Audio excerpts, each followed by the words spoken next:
Good evening, and welcome once again to Straight from the Sky. I'm your talk show host, Bobit Avila. Tonight, we talk about water. Yes, now that they say that there is an El Nino, so we lack water, and there are times when there's too much rain, we have water going out of our ears, but not saving any single liter for drinking. And that is our problem in Cebu. And we have a guest tonight who knows really about water. And he is no less than Antonio Tompar, who is the guy running Mactan Rock, which desalinates water, and he will talk about his business and himself. He really knows his business and water. He supplies a lot of companies here with his water products. And yes, you are lucky that we will be talking about water and our problems with water. So, Tony, aming gabi diha. Mayong gabi, Sir Bobit. Salamat kayo nga imo kong giimbitar diri. I've been looking forward also. We have been a long friends sa Facebook. Yeah. I've always been looking at you. And I'm very thankful for giving me opportunity to talk about water. Well, I've always really wanted to present because I never, except for MCWD, the only people I talk about in this show is really MC, nothing else. And I really have been trying to contact you because of your vision for water. But before we talk about water, let's talk about Tony Tompar. Can you tell us about yourself and your business, Mactan Rock? Yes, I'm Antonio P. Tompar. I'm a native Cebuano, and I was born and raised at the back of grandson, Abiliana, sa Orgelio Private Road. Correct. And, I studied in the City Central School, and then Abiliana, then San Carlos. No, I came from a relatively middle-class family. My father used to be a police captain, used to be precinct commander on almost all precinct under the leadership of Sir Hing Osmeña. At that time. And my mother is a classroom teacher in City Central School. And yes, I'm really comes from the slum area before, and I'm a street guy, you know. And I realized that ever since, if you do not believe this, but my grandmother used to tell me that when you grow up, you do business in water. I didn't know about it. I told her that, why should I do business if water is free? Correct. Then eventually, destiny just. Yeah, correct. I went there. So I studied in the University of San Carlos for 5 years. I was a working student because at that time my sister was taking up medicine, and we're very hard up, and medicine was very expensive. And my father supported me by being a working student, giving my pocket every day 2 pesos. Para pamliti ba, sir? Correct. Punta nga to sa Talamban, and I work at the chemistry department. So I also have some background on chemistry. And I'm very involved with the university. Since I was a working student, I was involved with Father Mar Alingasa, who is now retired. He's retired. Toana taon siya sa Tagbilaran. Also Father Van Ingelin. Father Van Ingelin was very influential to me because he always talked to me when I started this business. In fact, I even used him before as a resource speaker in one of my seminars. And the basic principle that he instilled in me is when it comes to water, the best way is you supply water, the right quality to the right use. Yeah. Because practically, almost everybody thought that they should use potable water. Yes. A lot of these are not potable water that you use, probably more than 90%. Correct. In the household. So, so in my business, it's really more focused on water reuse or using the kind of water, since we started our business also with the people that I met before in college. We are all from San Carlos. Mga Carolinians. Carolinian, Mactan Rock. I started with Lito Madiraso, no? The son of late Dr. Madiraso. Yeah, of course. He's also very popular because I think he leads Cebu Chamber few years ago. And June Montuerto, no? Yeah. Attorney June Montuerto is our sweetheart. We used to be good friends. That way we were very close already since the beginning. And of course, William Masirin from Mactan. Correct. William was a banker. He helped us, you know, in the time of needs when we were starting the business. That's why he was part of that. No? And Mactan Rock started as a water treatment company focused on industrial and commercial. It's really about, you know, treating water for the boilers and cooling towers. And in fact, we were also beneficiary of Cebu Chamber of Commerce in the perspective of, you know, treating the water for the boiler, really targeting on reducing the fuel cost. And they were giving us how to do efficiency testing for the boilers and making sure that the boilers is always giving the best operation so that the, you know, the industry will be very competitive. And we formulate our own chemicals. I was working before for a chemical company doing service for both the chemical business and also for the equipments. So I have a background. I was working there from 1974 to 1980. So when we started business, we really started on Mactan Rock. Yeah. Wala may anang chemicals sa una. And then on the time, 1980 to 1985, lisod man ang construction. And si Lito, I meet him because doon naman to sa una sa DTI, ang director ato si kaning chairman nun sa MCWD. Yeah. Kauban man na sila. Joel Mariu. Joel. Si Joel. Mo na director sa DTI, si Lito mo ay murag SBAC specialist. So I was trying to arrange a loan for our Mactan Rock Stone. Dunam ko yuta dito sa Mactan nga puno bato. So mo to yung gisugdan, but because the construction industry was down and it also affected my children ng asthma tungod sa abog ba. So nibali ko sa original business which I started and supported before in the water treatment. So motto, we also specialize on new construction cleaning for the boilers, no? And we did boiler cleanings for almost all new power plants in the country, specifically Naga 1, Naga 2, and almost all new plants, no? Even in Luzon, even sa Philpos. So dito minikuan. Dito mo ni dako. Ni so good yun, no?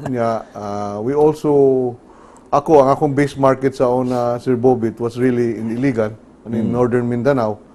So dito sa mi nagsugod sa among chemical business, and we were supplying chemicals, water treatment and cleaning chemicals to cement plants, to chemical plants, and almost all industries, no? We were covering, and we built. And then later on, we transformed ourselves into water, primarily because one of our major suppliers before was Dow Chemicals, and Dow encouraged us to have focus because we were doing a lot of things already before. We used to even repair vessels. Yeah. Mga barko. Correct. Ang gipang limpyuhan, gipang ayo nang himo sa mi og kanang sandblasting and painting for Cebu Shipyard. We did a contract for Philpos for sandblasting and painting. So Dow tried to refocus us and help us had a focus, and then we started now focus on water na gyud, no? So anything to do with water and wastewater, we already transformed ourselves to become that, no? And we're very proud to say that now Mactan Rock have been accredited or certified by ISO, International Standard Organization, that our system follow the international standard in manufacturing chemicals and equipments now, no?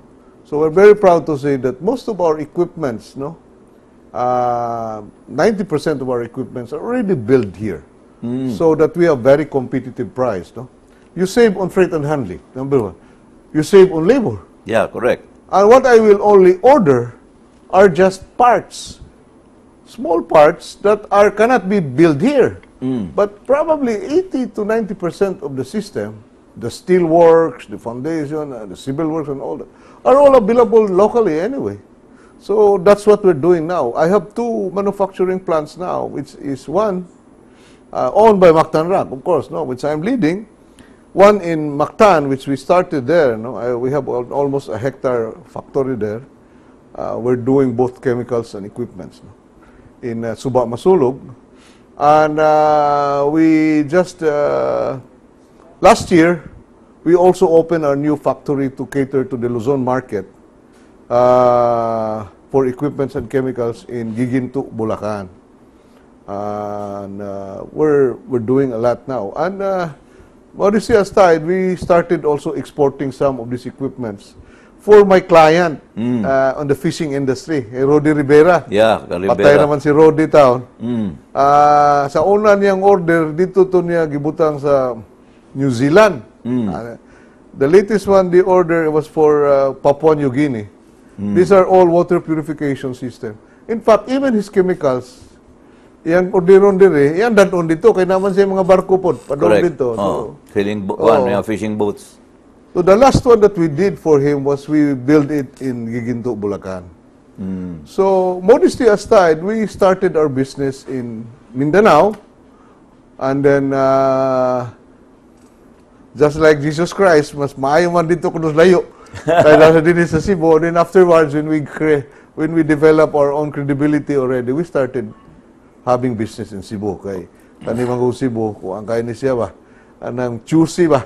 Well, I'm glad you mentioned that to us because this is very important. It's a very good beginnings, Tony. We'll be back with you after this break. So please don't go away. We'll be back shortly. Thank you for staying with us. You know, Tony, I really took note when you sort of answered me in Facebook and you told me that desalination is no longer like before, that's so expensive. And that really took me aback because for me, desalination, in my mind, is still expensive. Can you explain to us the difference today and yesterday? Actually, desalination has been very popularized already worldwide, in fact, primarily because it answers to the need of industry and also the people. No?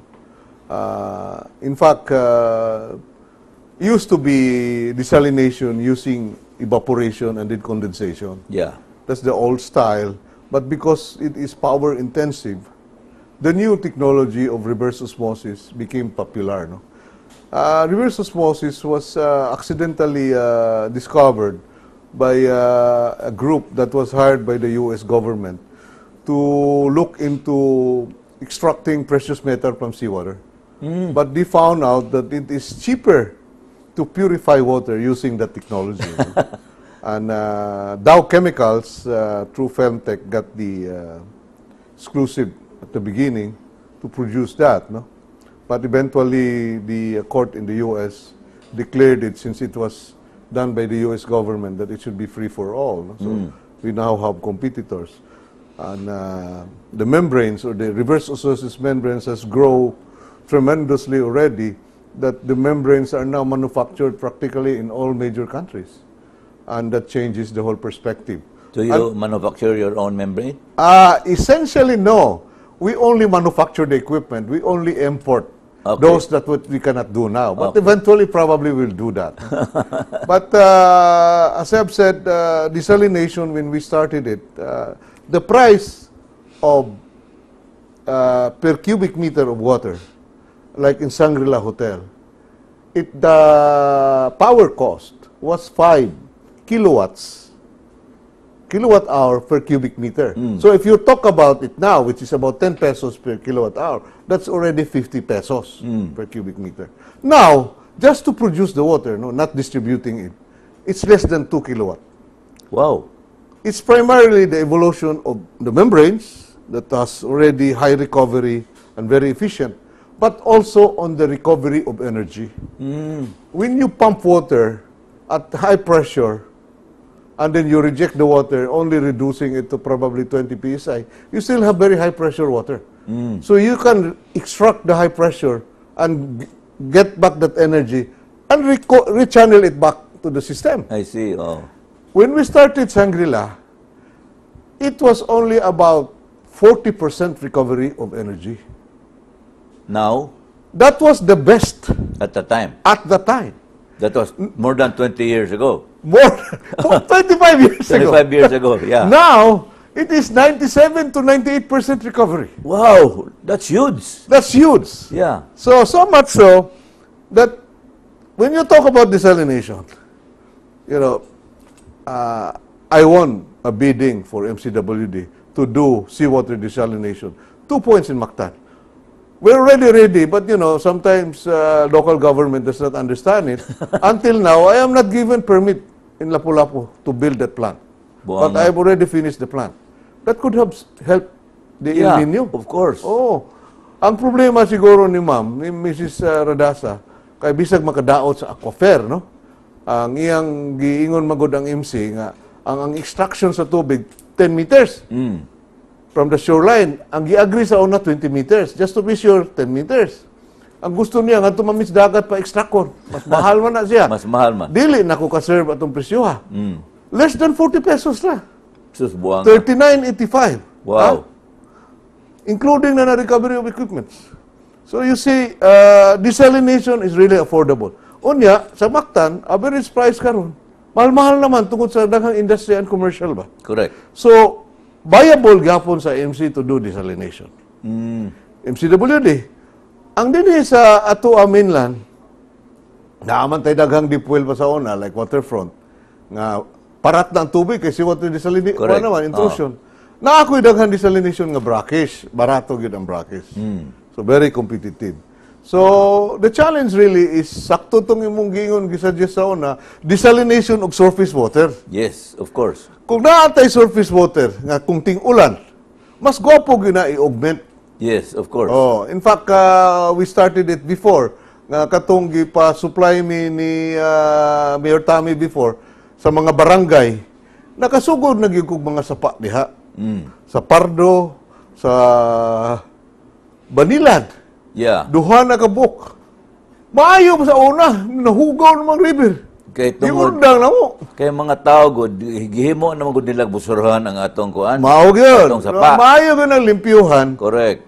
Unya, during rainy season, imbis mo bahata, ato nang gamiton, isupply na to. Correct. Kay modesty aside, we also have the latest technology on clarifying river water, cleaning it up. Very cheap water. In fact, Bacolod bulk na to, I won the bidding there, 885 lang, less bat, effectively, 778 per cubic meter, and that's the cheapest in the country. Buang ano? No? Dako lang volume. Pero dako, kung gamay lang yung volume, siguro 12, 15. Kato kay dako mo kayo ito, 150,000 Unsa cubic may meters a day. basic na price karon sa MCWD? I think ang commercial nila, muabot ng mga 50 kapin. Ang household siguro, first 10, mga 15, pero i-add on na mo sobra na, abot siguro 20 kapin. And that is still the cheapest in the country that I have seen, no? Especially in a major developed country. Because here, we're very competitive. Daghan man tayo din yung kompetensya. Correct. Di man pareha sa ubang area nga. Dito sa Manila, duha raman. Kay kuan man Manila Water raman og kuan. Kuan. Yeah, karon lagi, I was also interviewed there because I had an exhibition in Pawad.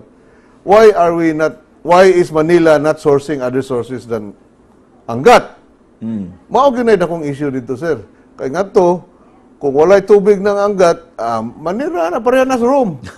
Manira ng Manila, it's not a joke. Correct. They have a scenario, they call it the big one. Yeah. Anything to do, nga maguba ang Angat o di ba ang pipeline, bisag, di gali mo survive sa Kasimana, ang Manila. Buang ano? So they should look for another options. Giingnan na sila sa una, ang duha ka provider look for other option, daghang kay option. Gusto nila manguliktar man sige siguro. Mao na. But anyway, Ako rin ang opinion, ha? Walay malis, you know, whatever your opinion is, I was totally surprised when it came out in the news nga you were giving free desalinated water to the poor residents. Tinood ko na, tinood. Every El Nino, dugay na siya, sir. Mo lagi Ang hatag, kay kaning ako desalination, modesty aside, naagi ko excess capacity. Dinhi sa Cebu, sa unang appeal pa ko sa Pilipinas Water, moabot na mga more than 45,000 cubic meters a day, among capacity, including sa SRP. Pero, doon na siya excess permi.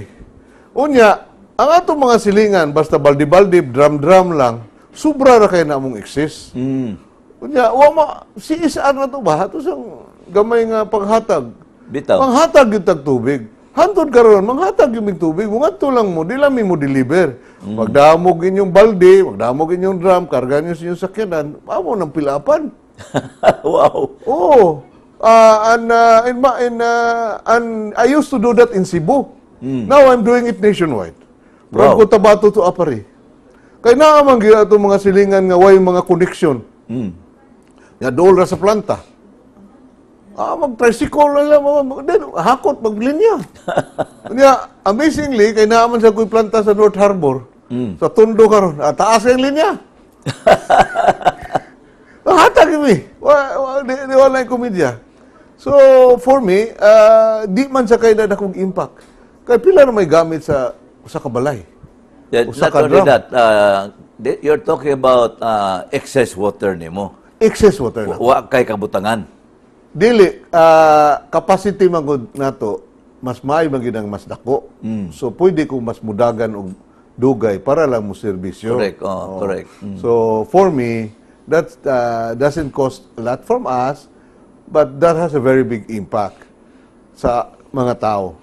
Di para nako mo na isulti ni our Lord Jesus Christ nga you do this to the least of my brethren. Asa man ka kitag ngon ana ton nga hatag kag tubig. Kuway tao hibawa na ko din sa Pilipinas kung dili ikaw nga mga hatag din naa sa daghan sir mga silingan kanang naa karoy koneksyon no kay bawo magiguan na kay sa una dito pa ko sa Aurelio wa man may puso mangayo ra man mi. Correct kay kaniadto wa may problema og tubig. Karon mahal ang tubig. Hatag kita. Karon dakong diferensya kay kibaw man ko nga sa amo bukid man sa Capitol Hills manaog biyan tubig. Inig summer. Wow, inig rainy season mo balik ang level. And that is really something very important for us to know. And we'll be back with Tony Tompar after this break. So please don't go away. We'll be back shortly.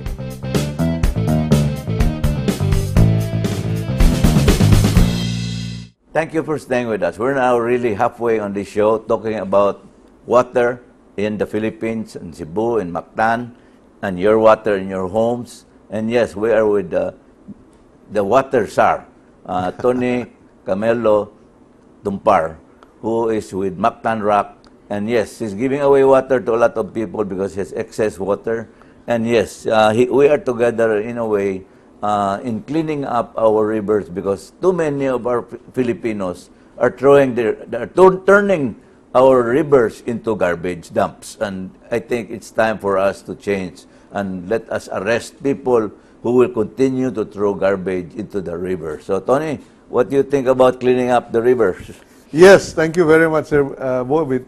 Actually, I was part of the speakers sa Katong International River Summit, and I presented a video showing that out of the 421 rivers in the country, I'm already utilizing 25 rivers. Used to be 26 rivers. 25 na lang ka-rivers akong utilize, supplying water to the poorest of the poor because the river source is still the cheapest, even cheaper than deep well, groundwater. So river is really the future for poor people in the country. No? Only that we really have to be serious in our river cleanup. No? Correct. And I know you are very involved with the Manila Bay cleanup.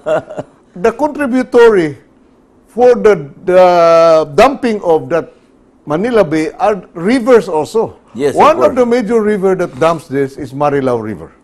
Correct. I used to treat Marilao River, even already it is dirty. I use UF, ultra filter. I was able to deliver it to Marilao Water District as bulk water supply for 2 years or more than 3 years. Supplying good potable water. Everybody was using it. Then the last 2 years, grabe na kayo ang kuan. Hugaw. Hugaw. Daghan ng factory. Unya na ay mga daing ilabay nila kulor di na mga heavy meter di na gid masabtan. Di na mada. So karon gi-shutdown na nako. I lost a lot of money there. Wow. Dako gigay katabang nako mahapilan nimo clean up ang Marilao sir. No, we will definitely do that. Karon ang nahitabo dito ko sa opisina ni General Garcia kay wa man diya si General Simato. Gipa-present ko niya ngadto nga unsay nahitabo sa Marilao. Ingon ako, gwapo na, arang-arang na gid ang Marilao. Pero problema sir, kada gabi di balik naman sa hugaw niya. Kailangan may atabo produce og tubig sa gabi. So Correct. nagpatabang na sa kunya. So really kaning gibuhat sa atong presidente to clean up no with General Simato there is very effective. In fact, ako sang i-mention din nga duna sa ko'y duha ka river system din nga nag-treat sa Pardo ug sa Banilad. Akong gisirhan because usaan na nihinay ang tubig, ang dako yung issue hugaw na gyud ang tubig. Hugaw gyud tubig. Ang kaning Butuanon River or any other rivers o gagmay na to din sa siyudad sa Sugbo, ato nang limpyuhan, butangan na to Gabyong Dam, sakto gito yung mga idea nga mas maayo yun ang gamiton tinguan para maunay atong ipasud sa pipeline. Yes. Mo ihatag sa katao kay kanang tubig nga uwan, pareha ra nag mineral water. Correct. Ubos kayo ang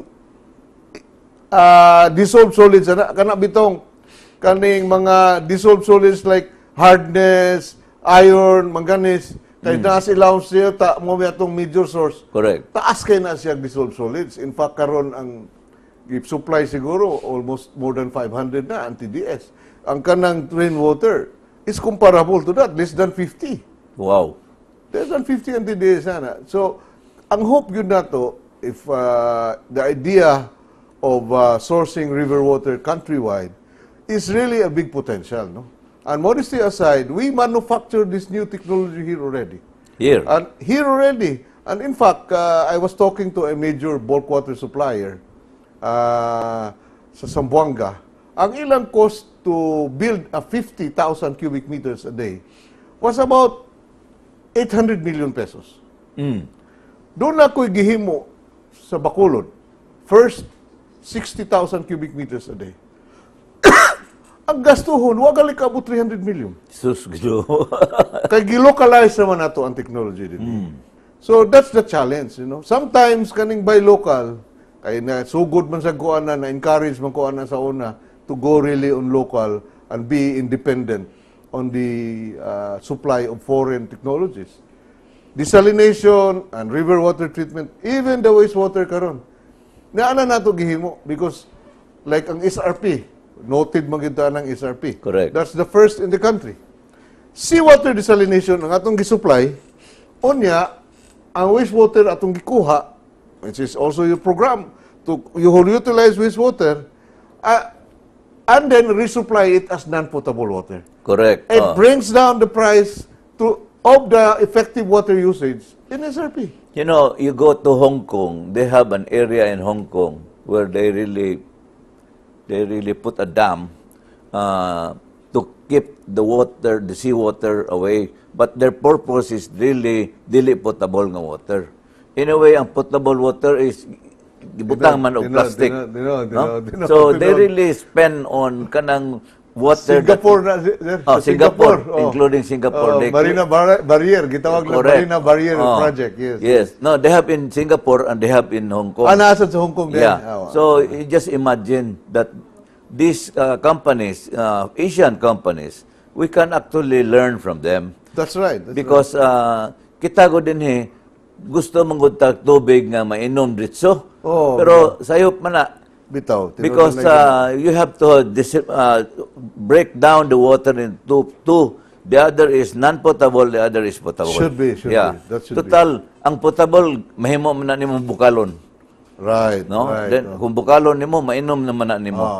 Yeah, so you can actually cut costs if you really want to. That's true. I agree.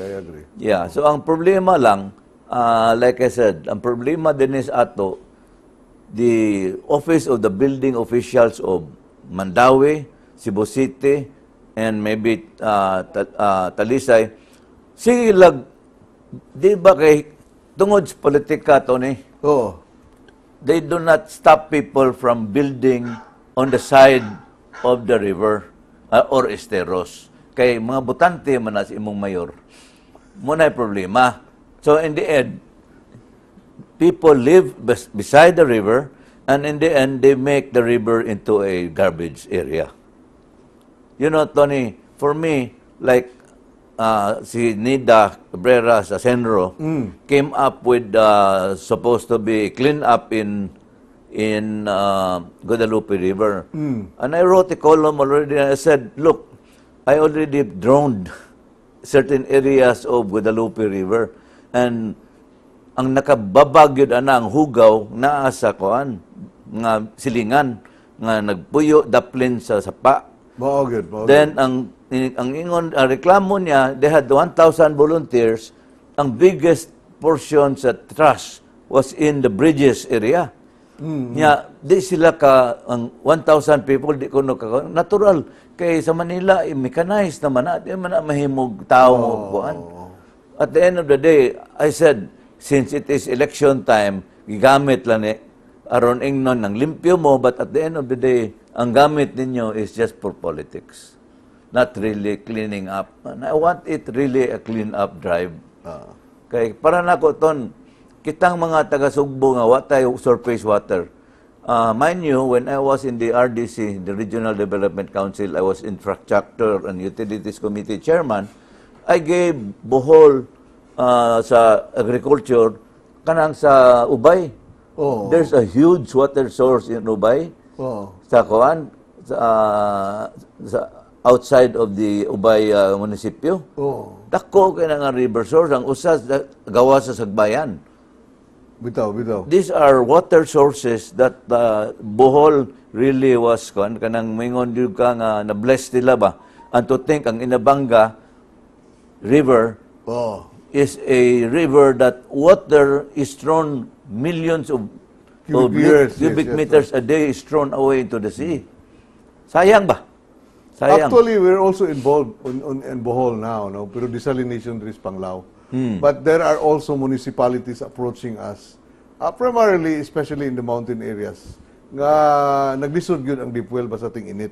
Yes. And for me, ang river nga dagko, na mangyapoy tubig, sir. Na tubig. Yeah. Gyapon. Di na problema. In fact, ang problema sa Sugbo is Lusaran Dam, supposed to be. We were supposed to build Lusaran Dam. At that time, it would cost about 5 billion at that time. Nobody had a 5 billion. That was probably... May plano ng MC karon dito sa Manila. Yeah, supposed to be. But 5 to 7, 6 dam. correct. But that's still plano. Katong Lusaran, nawa na gito. That was a plan that really totally disappeared. And that water is thrown into Compostela. And I know that very well. And we'll be back for a final set after this break. So please don't go away. We'll be back shortly.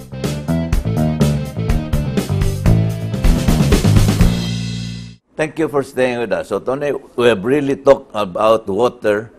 Ang mga tao nga, atong mga televiewers, mga tanag yun na sila, unsa may future town sa Cebu, kay sige tagtukod og mga condominiums left and right niya, wa may gatukod og water source.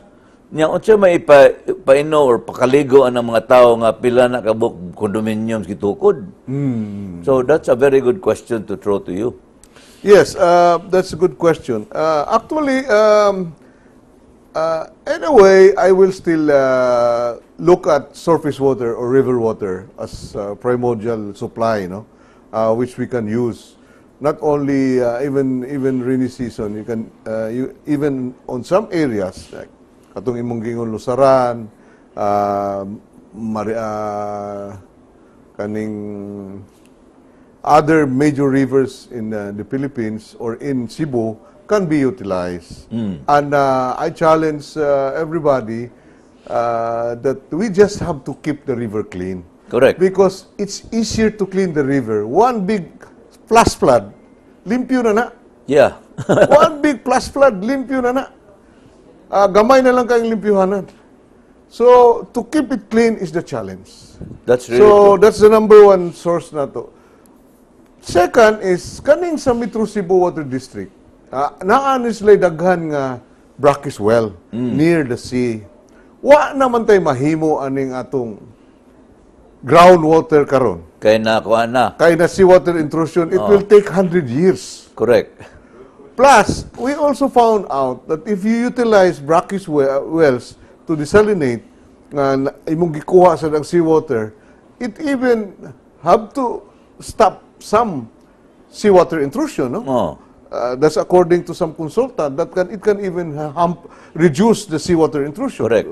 The challenge is, why don't we put brackish desalination initially sa mga wells naa din dool sa dagat ba? Ayaw lang ng inland, dool sa dagat, para cheap ang desalination. Kay kung ang brackish water desalination, Sir Bobit, gamay naman kay power cost. Correct. Less than 1 kilowatt naman, 1/2 ra. Wow. So that can already supply initially, no? Then, the industrial and the commercial, kay taas-taas man yun na silang presyo, pwede na silang seawater desalination.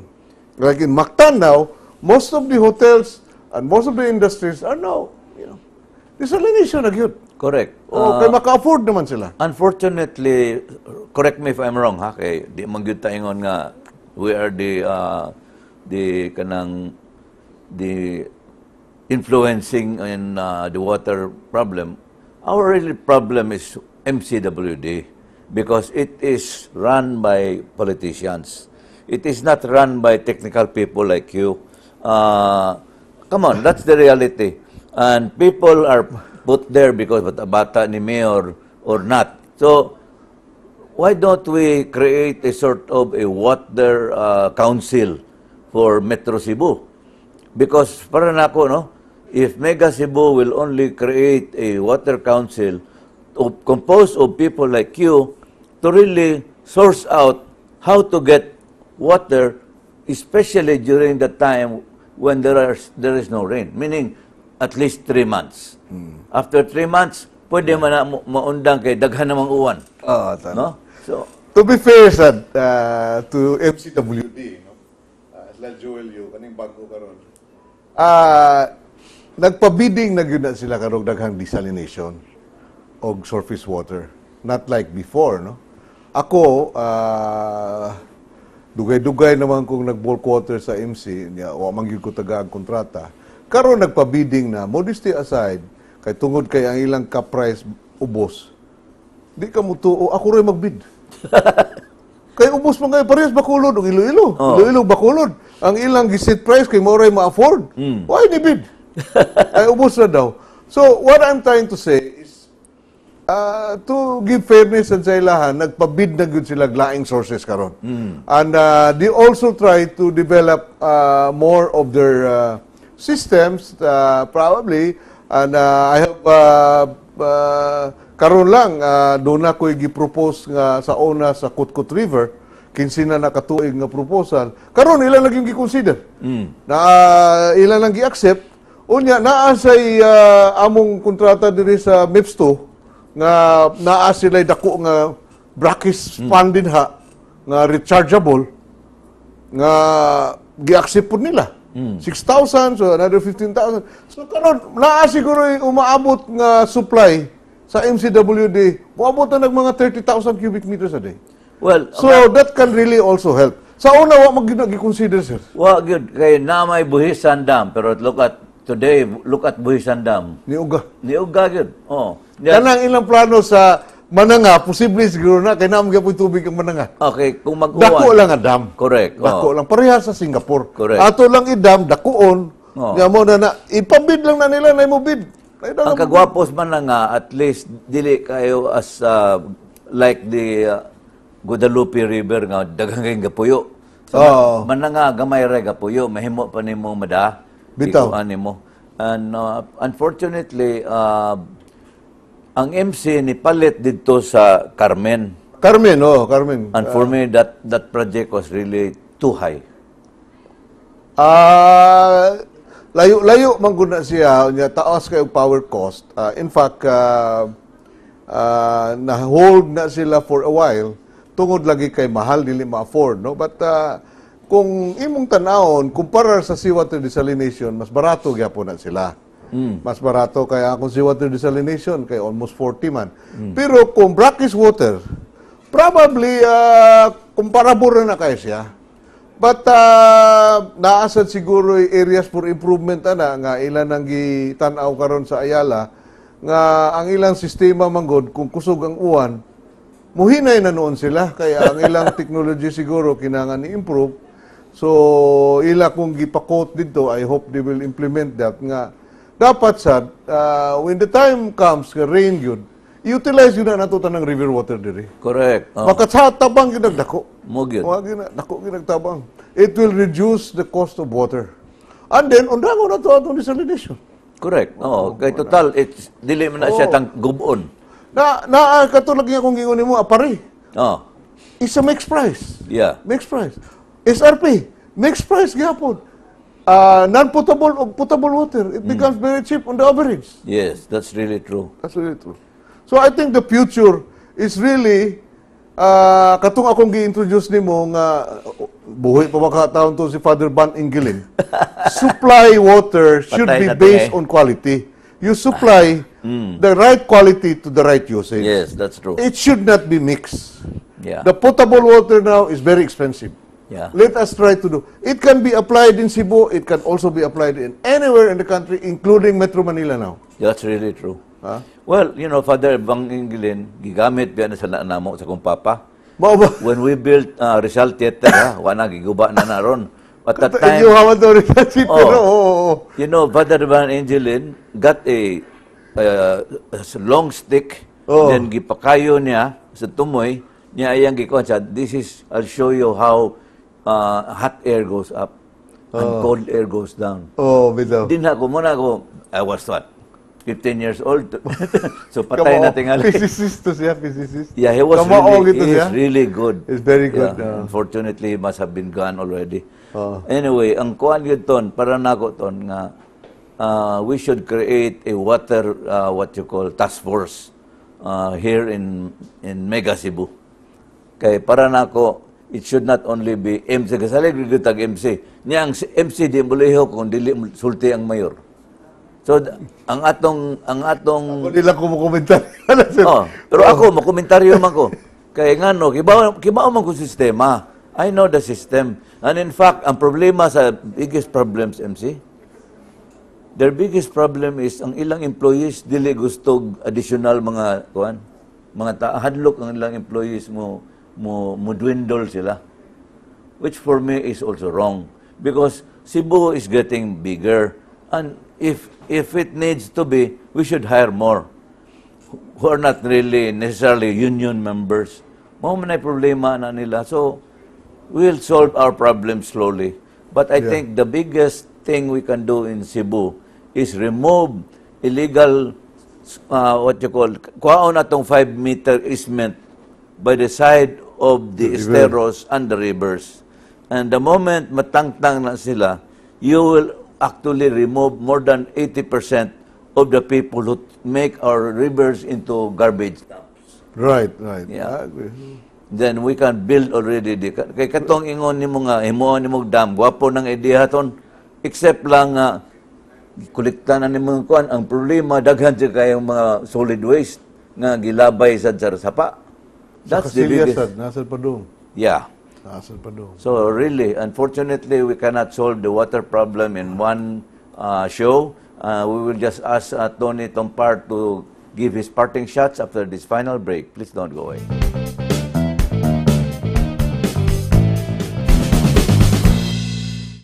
Thank you for staying with us, Tony. Let's hear your parting shot. Daghang salamat, Sir Bobit, for inviting me here. I hope this short time that we were talking about water gives an idea to a lot of people to be able to really, even in the household, you can manage your water use. Katang ilang giingon ba nga, ikahumang panghugas, panglaba, ipamukbo, ipanglimpyo, ipang-flush sa CR, dako kayo nagtabang. Because especially in crisis time, everybody should help. And hopefully, if our group can also help, we are very much willing to help, but we should do it together as a team. Cebuanos ta, taga Cebu ta, we should all help. And one of that is really, katong yung giingon ni Sir Bobit, ayaw taon mo pang labay nagbasura bisag asa. Sa labi na nagsasapa, no? And then, we can really help. Usa pag yun na, kanang atong septic tank, butangan atong butong. Kay mausan na na-shutdown sa nang ubang mga wheel sa MC, kay naana sa nang atong Yes, ang atong hugaw na silom. Correct. Mao na, dili lang kay seawater intrusion, hasta nang gikan sa Casillas. Yes. Sige, sir. Well, Salamat. thank you for that, Tony. And yes, your vision is really, I'm glad you really, we had a very good talk. And this show will probably be replayed again in the future because it's not a political show. But I'll tell you, what Tony has done for Cebu is, ako na lang magpasalamat. Daghang kay mga tao nga di makapasalamat niya kay nanghatag siyang free water. So thank you, Tony, for Salamat, being sir. kind, Very welcome. for Very helping the poor have water even in this time nga wa gyud tubig. But at the end of the day, Mactan Rock and Tony Tompar is there. They will always help us, and we hope that someday our water system will be created where no politicians will be the one running the show. And you've heard it here in Straight from the Sky. I'm Bobit Avila. Thank you and good night.